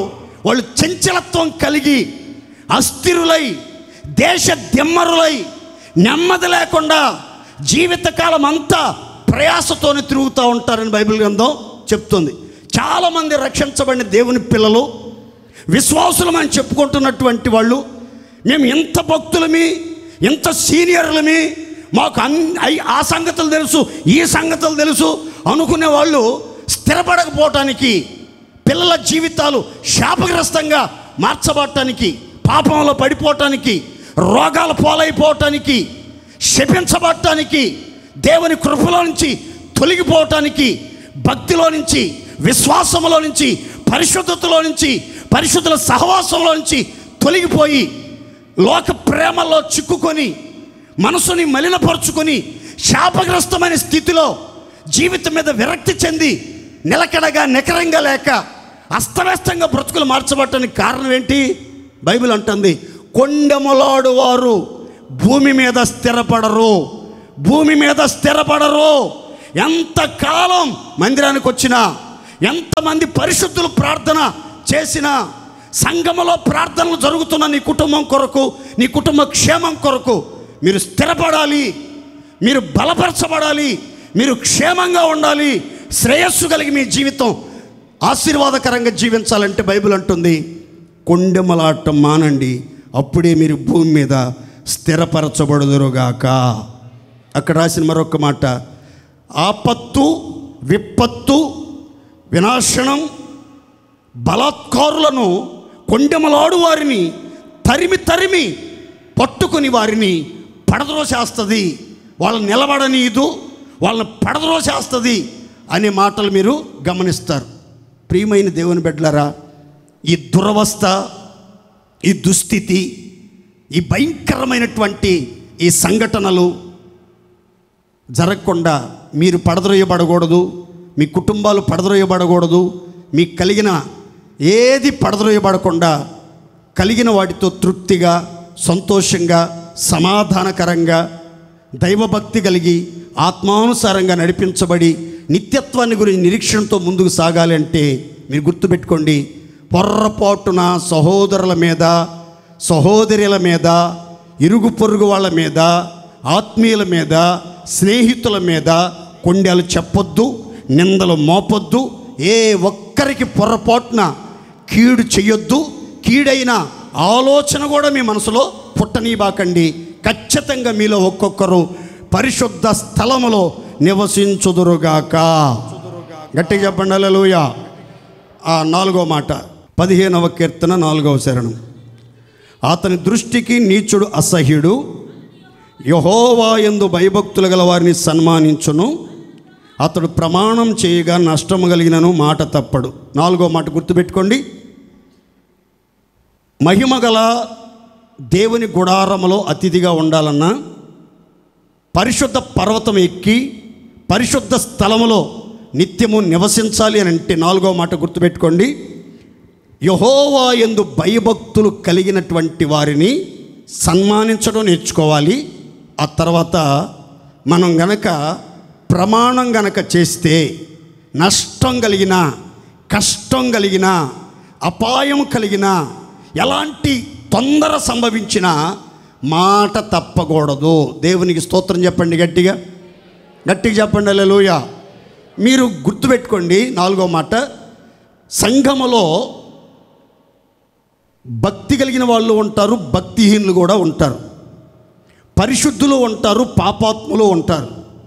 ప్రార్థన యందు ఆసక్తి కలిగిన వాళ్ళు ఉంటారు.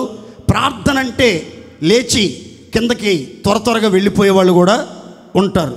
అయితే సంఘములో ఇన్ని సంవత్సరాల విశ్వాస జీవితంలో మీరు నేర్చుకున్న బోధలను బట్టి, మీరు ఎదిగిన ఆధ్యాత్మిక స్థితిని బట్టి పరిశుద్ధులలో ఉండవలసిన ఒక దివ్యమైన వివేచన వరం ఏంటంటే, సంఘంలో భయభక్తులు కలిగిన వాళ్ళు ఎవరు అనేది మీరు గుర్తుపట్టాలి. గుర్తుపడితే సరిపోదు, ఏం చేయాలని రాస్తుందంటే, ఆ భయభక్తులు కలిగి చెడుతనాన్ని విసర్జించి నీతిగా, భక్తిగా, పరిశుద్ధంగా, రోషంగా దేవుని కోసం బ్రతుకుతున్నటువంటి వాళ్ళని మీరు ఏం చేయాలంటే సన్మానించడం నేర్చుకోవాలి. దేవుని స్తోత్రం చెప్పండి గట్టిగా. విమర్శించడం కాదు, వాళ్ళ మీద నింద మోపడం కాదు, వాళ్ళని అవమానపరచడం కాదు, వాళ్ళని నీచపరచడం కాదు. వీళ్ళు దేవుని యందు భయభక్తులు గల వాళ్ళని మీరు గుర్తుపట్టిన తర్వాత వాళ్ళని సన్మానించడం, గౌరవించడం, ఘనపరచడం, ప్రేమించడం, ప్రీతిగా మాట్లాడటం మనం అలవాటు చేసుకోవాలి. మరి మీ జీవితంలో భయభక్తులు కలిగినటువంటి వాళ్ళని సన్మానిస్తున్నారా లేదా? కొంతమంది చెప్తారు, మాకు నచ్చిన సేవకులను సన్మానిస్తామండి, మాకు నచ్చితే మేము నెత్తి మీద పెట్టుకుంటామండి, మీకు నచ్చాలంటే ఏం చేయాలి అని అంటే, మేము దురద చెవులు కలిగిన వాళ్ళం అండి, మేము హితబోధ సహించమండి, హెచ్చరికలు, గద్దింపులు, ఖండించే బోధ, తప్పుదిద్దే బోధ, దురలవాట్లు మానుకోమనే బోధ మేము సహించమండి, కొంచెం అప్పుడప్పుడు మమ్మల్ని ఎంకరేజ్ చేయండి, మమ్మల్ని ప్రోత్సహించండి, మమ్మల్ని ఘనపరచండి, మాకు సంఘంలో గుర్తింపు వచ్చేటట్లుగా చెయ్యండి అనే ఒక గుంపు ఉంటారు ప్రతి సంఘంలో. నా మాటనండి, మనం ఘనతలు కోరుకుంటే రావండి, మనం భయభక్తులు కలిగి ఉంటే ఆటోమేటిక్గా దేవుడు తగిన సమయంలో నిన్ను సన్మానించే వ్యక్తులను లేవనెత్తుతాడు. దేవునికి మహిమ కలుగును గాక. గట్టిగా చెప్పండి హల్లెలూయా. మనం నేర్చుకోవాలి, భయభక్తులు కలిగిన వాళ్ళని తప్పకుండా సన్మానించాలి. నేను ఒక 5-6 మాసాలుగా మందిరంలో వచ్చి ప్రార్థన చేసుకునే భక్తులను కొంతమందిని గమనించాను. విష్ణు కాలేజీలో బీటెక్ చదివి 2nd ఇయర్ చదువుతున్నటువంటి ఒక స్టూడెంట్, ఒక అమ్మాయి, ఇంట్లో అందరూ అన్ని జనులు, మందిరం అన్నా, యేసుక్రీస్తు అన్నా, ప్రార్థన అన్నా అసలు ఒప్పుకోరు. ఇంట్లో ప్రార్థన చేసినట్టు కనబడితే ఒప్పుకోరు. అందుకని కాలేజీకి ఒక 1 అవర్ ముందుగా బయలుదేరి వచ్చేసి మందిరంలోకి వచ్చి ఇక్కడ పుల్పిడి దగ్గర మోకరించి 1 గంట, గంటన్నర సేపు నిలువు మోకాళ్ళ మీదే ఉంటుంది. ఆ గంటన్నర సేపు కూడా కన్నీళ్లు గార్చి ప్రార్థన చేస్తూనే ఉంటుందండి. బ్యాగ్లో 2 కర్చీపులు తెచ్చుకుంటుంది. నేను గమనించాను, 2 కర్చీపులు తడిసిపోతాయి. అంతగా కన్నీరు కార్చి మోకాళ్ళ మీద ఉండి ప్రార్థన చేస్తూ ఉంటుంది. మొన్న ఆదివారం వాళ్ళ తల్లి వాళ్ళ చెల్లితో మందిరానికి వచ్చారు లేటుగా. నన్ను కలిసి అప్పుడు నాతో చెప్పారు. అప్పుడు నేను చెప్పాను, నాన్న నువ్వు మందిరంలోకి వచ్చి ప్రార్థన చేస్తావు నువ్వే కదా అని. అన్న మీకెలా తెలుసు అన్నాను. నేను చూశానమ్మా ఈ సీసీ కెమెరాలో చూసాను తల్లి, నువ్వే కదా ప్రార్థన చేసేది అన్నా. నేనేనన్నా అని చాలా సంతోషపడిపోయింది. అలా ప్రార్థన చేసేవాళ్ళు ప్రార్థన చేస్తారని చెప్పటంలో మనం ఏమాత్రం సందేహించాల్సిన అవసరం లేనే లేదు. దేవుని స్తోత్రం చెప్పండి గట్టిగా.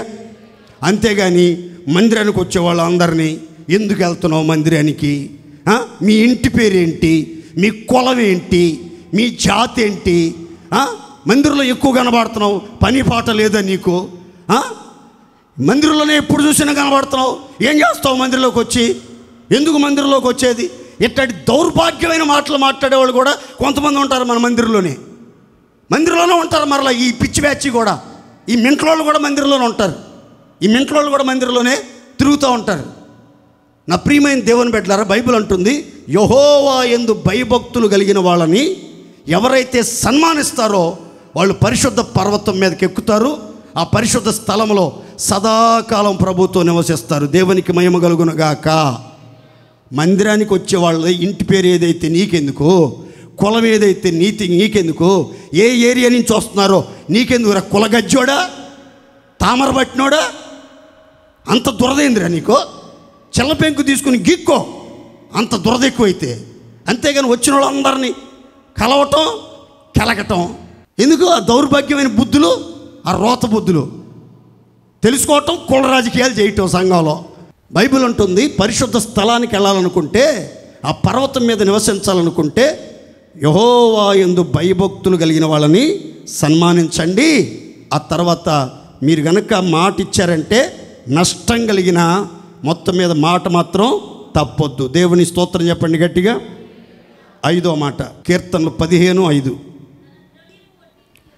తన ద్రవ్యము వడ్డీకియ్యడు, నిరపరాధిని చెరుపుటకై లంచము పుచ్చుకొనడు.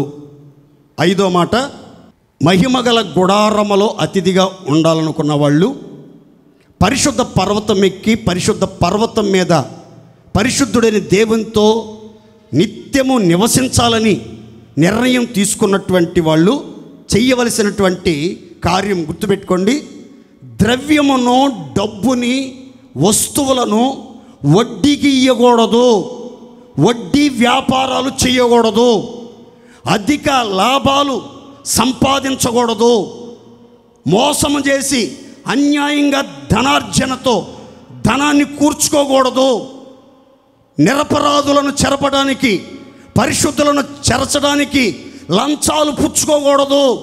లంచం మనిషి కన్నులకు గురుడితనం కలుగు చేస్తుంది, నీతిమంతుల మాటలకు అపార్థం పుట్టేస్తుంది, న్యాయాన్ని అన్యాయంగా తిప్పేస్తుంది.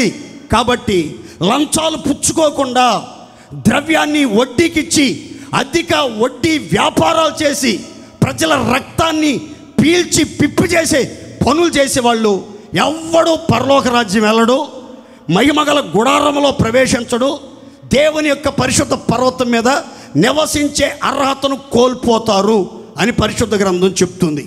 అయితే మరి వడ్డీ వ్యాపారాలు చెయ్యాలా లేదా? ఇక్కడ ద్రవ్యాన్ని వడ్డీకి ఇవ్వకూడదని రాసింది కదా పాస్టర్ గారు. మరి మన సంఘంలో చాలామంది వడ్డీ వ్యాపారాలకు ఇస్తున్నారు, కుటుంబ పోషణ కొరకు మరి అంతకు మించి ఇంకా ఏ పని పాటలు చేయలేరు. మరి వాళ్ళ పరిస్థితి ఏంటి అని వాళ్ళకు ఒక చిన్న వాక్యం చూపిస్తాను, చదవండి. ద్వితీయోపదేశకాండం 23వ అధ్యాయం 20వ వాక్యం. అన్యునికి వడ్డీకి బదులు ఇయ్యవచ్చును కానీ నీవు స్వాధీనపరుచుకొనున్నట్లు చేరబోచున్న దేశములో నీ దేవుడైన యెహోవా నీవు చేయు ప్రయత్నములన్నిటి విషయములోనూ నిన్ను ఆశీర్వదించున్నట్లు నీ సహోదరులకు వడ్డీకి బదులు ఇయ్యకూడదు. తలలు పైకెచ్చండి. ఇక్కడ మీకు స్పష్టమైనటువంటి వివరణ చెప్తాను. మీరు అనేకులకు క్లారిఫికేషన్, సందేహాలతో ఉన్నటువంటి వారికి ఒక స్పష్టమైనటువంటి వివరణ ఇచ్చేటట్లుగా ఈ మాట ఆధారంతో కొన్ని మాటలు చెప్తాను, గమనించండి. తలపైకి చూడండి. ఇక్కడ 2 గ్రూపుల ప్రజలు కనబడుతున్నారు ఈ వాక్యంలో. 1 అన్యజనులు, 2 సహోదరులు. నోరుతో చెప్పండి గట్టిగా అందరూ. అన్యజనులు, 2 సహోదరులు. అయితే రక్షణ పొందినటువంటి దేవుని పిల్లలట అన్యజనులకి, దేవునిని ఎరగని వారికి, దేవుని యొద్దకు రాని వారికి, దేవుని పేరు పెట్టబడని ప్రజలకు వడ్డీకి ఇయ్యవచ్చును కానీ దేవుడైన యెహోవా నీవు చేయు ప్రయత్నములన్నిటిలో నేను ఆశీర్వదించాలి, నీ చేతుల కష్టార్జితాన్ని ఆశీర్వదించాలి, నువ్వు చేసిందంతా సఫలపరచాలి, సమాధానం స్థిరపరచాలి, కుటుంబం అంతా ఆరోగ్యంగా ఆనందంగా ఆశీర్వాదకరంగా జీవించడానికి సమృద్ధిని సమకూర్చాలంటే సహోదరులకు వడ్డీకి బదులు ఇవ్వకూడదు. సహోదరులకు వడ్డీకి బదులు ఇవ్వకూడదు. ఈ 2 మాటలు గుర్తుపెట్టుకోండి. అన్యజనులకు వడ్డీకి ఇవ్వచ్చు. జాగ్రత్తగా వినాలి. రక్షించబడిన వ్యక్తులు మీరైనా అన్యజనులకు వడ్డీకి ఇవ్వచ్చు, కానీ అధిక వడ్డీలకు ఇవ్వకూడదని ఎహెజ్కేలు గ్రంథంలో రాయబడింది. అధిక వడ్డీలు అంటే రోజువారీ వడ్డీలు ఇస్తారు. కొంతమంది పొద్దున్నే ఒక 100 రూపాయలు ఇస్తారు, సాయంకాలానికల్లా 10 రూపాయలు వడ్డీ. 100కి ఎన్ని రూపాయలు వడ్డీ అండి ఒక్క రోజుకే? ఎంత ఆశ చూడండి. ఒక్క రోజులోనే కోటేశ్వరులు అయిపోవాలి, ఒక్క రోజులోనే లక్షాధికారులు అయిపోవాలి, ఒక్క రోజులోనే ధనాన్ని ఆర్జించుకోవాలనే ఆలోచనతో 100కి 10, 1000కి 100, 10,000కి 1000, లక్షకి 10,000 ఒక్క రోజుకి ఎంత విస్తారమైనటువంటి వడ్డీలు తీసుకునే వాళ్ళు ఉన్నా సరే బైబిల్ అంటుంది ఆ వడ్డీలకి, అధిక వడ్డీలకి పొరపాటున ఇవ్వకూడదు. వాళ్ళని బాధ పెట్టకూడదు, వాళ్ళని నొప్పించకూడదు. వాడు అప్పు బాధతో వడ్డీ కట్టలేక తల్లడిల్లిపోయి ఏడ్చినప్పుడు వాడు అన్యుడైనా సరే సహోదరుడైనా సరే ఏడిస్తే వాడి కన్నీళ్లు చూస్తాడు. అది నీకు పాపంగా మారిపోద్ది, అది శాపమై నీ కుటుంబాన్ని విలవిల్లాడిస్తుందని బైబిల్ గ్రంథం చెప్తుంది. కాబట్టి ప్రియమైన దేవుని పిల్లలారా, అధిక వడ్డీలకు ఇచ్చి అన్యాయంగా డబ్బు సంపాదిస్తే ఆ సంపాదన మోసం చేసి అన్యాయం చేసి అధిక వడ్డీలతో సంపాదించిన సంపాదన తిన్నా కానీ అది అంత వంటబట్టదు, అంత ఆశీర్వాదకరంగా ఉండదు. ఎప్పుడు చూసిన కుటుంబంలో రోగాలు, ఏదో తెలియని చీకటి, ఏదో తెలియని అశాంతి, ఏదో తెలియని ఆందోళన, ఏదో తెలియని భయకంపం, ఏదో తెలియని నెమ్మది లేని స్థితి ఏలుబడి చేస్తూ ఉంటుంది. కుటుంబం ఒక నరకలాగా ఉంటుంది. పెద్ద కొంప, ఏసీలు ఉంటాయి, అన్నీ అందుబాటులో ఉంటాయి, కానీ మనశ్శాంతి ఉండదు, కానీ ధైర్యం ఉండదు, కానీ సంతోషం ఉండదు, కానీ ఆరోగ్యం ఉండదు, కానీ అరుగుదల ఉండదు. ఎందుకని? అన్యాయపు సొమ్ముతో మనం ఏదో సాధించాలనుకుని సంపాదిస్తున్నాం, కానీ అది మనకి ఆశీర్వాదంగా ఉండదు, మీ కుటుంబాలకి ఆశీర్వాదం ఉండదు, మీ సంతానానికి ఆశీర్వాదకరంగా ఉండదని బైబిల్ గ్రంథం చెప్తుంది. కాబట్టి సహోదరులకి రక్షణ పొంది మందిరానికి వచ్చే విశ్వాసుల దగ్గర ఎవరి దగ్గర వడ్డీలు తీసుకోకూడదు. విశ్వాసులు ఎవరు కూడా వడ్డీలకి ఇవ్వకూడదు. దేవునికి మహిమ కలుగునుగాక. వడ్డీలకి ఇవ్వకూడదు. ఎందుకంటే ఇక వీళ్ళు ఇంటికి వెళ్తే ఉండరు, వాళ్ళు వస్తున్నారని తెలిస్తే ఫోన్ చేసి వస్తున్నారని తెలిస్తే ఇంటి దగ్గర ఉండరు. అందుకని ఏం చేస్తారు, వీళ్ళు ఖచ్చితంగా ఆదివారం మాత్రం మందిరానికి వచ్చేస్తారు. ఎందుకంటే భక్తులు కదా వీళ్ళు. అందుకని మందిరం దగ్గర గుమ్మం దగ్గరే కుర్చీ వేసుకుని నిలబడుకొని ఉంటారు. ఏంటి ఫోన్ చేస్తే ఎత్తినా కానీ మాట్లాడి ఉంటానని చెప్తావు, ఇంటికి వస్తే ఉండవు. తీసుకునేటప్పుడు ఉన్నంత ఆరాటం ఇచ్చేటప్పుడు ఉండదా నీకు? అసలు నువ్వు మనిషివేనా? నువ్వు విశ్వాసవేనా? మరి విశ్వాసాన్ని ఇచ్చావా, పిచ్చాసాన్ని ఇచ్చావా? నువ్వు విశ్వాసానేగా ఇచ్చింది. కాబట్టి విశ్వాసులకి వడ్డీలకి ఇవ్వబాకండి. మీకు ఇవ్వాలని ప్రేరేపణ వస్తే కొద్ది గొప్ప సహాయం చేయాలి కూడా చెయ్యండి. అంతేగాని పొర్రపోటున వడ్డీ వ్యాపారాలు సంఘంలో బిజినెస్లు చేయబాకండి. అది భయంకరమైన శాపం. దేవునికి మహిమ కలుగునుగాక.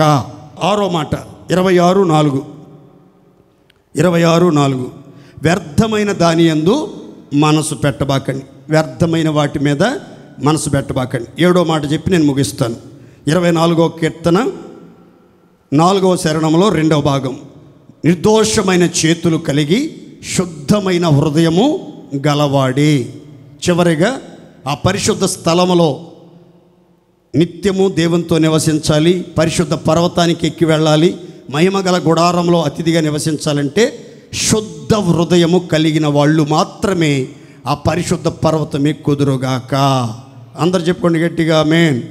ఈ శుద్ధ హృదయం ఎలా వస్తుంది? ఈ శుద్ధ హృదయం కలగటానికి మనం ఏం చేయాలి? ఒక చిన్న మాట చదువుకుందాం. అపోస్తుల కార్యాలు 15వ అధ్యాయం 8-9 వచనాలు. మరియు హృదయములను ఎరిగిన దేవుడు మనకు అనుగ్రహించినట్టుగానే వారికిని పరిశుద్ధాత్మను అనుగ్రహించి ఉన్నాడు. వారిని గురించి సాక్ష్యం ఇచ్చెను. వారి హృదయములను విశ్వాసము వలన పవిత్రపరచి మనకును వారికిని ఏ భేదమైనను కనుపరచలేదు. చప్పట్లు కొట్టండి ఒకసారి గట్టిగా. యూదుల మీద పరిశుద్ధాత్మ కుమ్మరింపు జరిగింది. అన్యజనుల మీద కూడా పేతురు బోధ వింటున్నప్పుడు పరిశుద్ధాత్మ కుమ్మరింపు జరిగింది. అయితే పరిశుద్ధాత్మ అనుగ్రహించబడినటువంటి దేవుని పిల్లలు, పరిశుద్ధాత్మ పొందినటువంటి దేవుని పిల్లలు విశ్వాసం ద్వారా తమ హృదయాలను పరిశుద్ధాత్మ ద్వారా పరిశుద్ధపరుచుకున్నారు. ఇక్కడ పేతురు కడమ అపోస్తులు చెప్తున్నారు, అన్యజనులకు మనకు ఏ భేదము లేకుండా చేయటానికి వారికి పరిశుద్ధాత్మ ఇచ్చాడు, మనకి పరిశుద్ధాత్మ అనుగ్రహించాడు. వారి విశ్వాసాన్ని బట్టి వారి హృదయాన్ని పరిశుద్ధపరిచాడు, మన విశ్వాసాన్ని బట్టి మన హృదయాన్ని పరిశుద్ధపరిచాడు. కాబట్టి ప్రియులారా, హృదయ శుద్ధి కలిగి ఉండాలి, హృదయం శుద్ధీకరించబడాలి. హృదయంలో చెడుతనం ఉండకూడదు, మోసం ఉండకూడదు, ఘోరమైనటువంటి వ్యాధి ఉండకూడదు, ఎలాంటి దురాలోచనలు దుష్టత్వం ఉండకుండా, చెడు ఆలోచనలు అభిప్రాయాలు లేకుండా హృదయం శుద్ధీకరించబడి హృదయం పరిశుద్ధపరచబడి నిర్మలంగా మార్చబడాలంటే పరిశుద్ధాత్మ అభిషేకాన్ని పొందండి. విశ్వాసముతో దేవా పరిశుద్ధాత్మ ద్వారా నన్ను అభిషేకించి పరిశుద్ధాత్మతో నన్ను నింపి నా హృదయంలో ఉన్నటువంటి కల్మషమంతా కడిగేయండి, దురాలోచనలన్నీ క్షమించండి, నా హృదయాన్ని పరిశుద్ధపరచండి, నా హృదయంలో ఉన్న చెడుతనం కడిగివేయండి అని మీరు ప్రార్థన చేసుకుంటే పరిశుద్ధాత్ముడు ఒక్కొక్కరి హృదయాన్ని మీ విశ్వాస పరిమాణాన్ని బట్టి పరిశుద్ధపరిచి శుద్ధ హృదయం దయచేస్తాడు. ఈ శుద్ధ హృదయం కలిగి నిర్మలమైన నిర్దోషమైన చేతులు కలిగిన వాళ్ళంతా కూడా యెహోవా పరిశుద్ధ పర్వతానికి ఎక్కుతారు. ఆ పరిశుద్ధ స్థలంలో నిరంతరం నివసిస్తారు, అక్కడ ఆనందిస్తారు, ఆశీర్వదించబడతారు. అక్కడ దేవుడు వారి దహన బలులు అంగీకరించి అన్ని విషయాల్లో తోడై విజయోత్సవాలతో నడిపించునుగాక.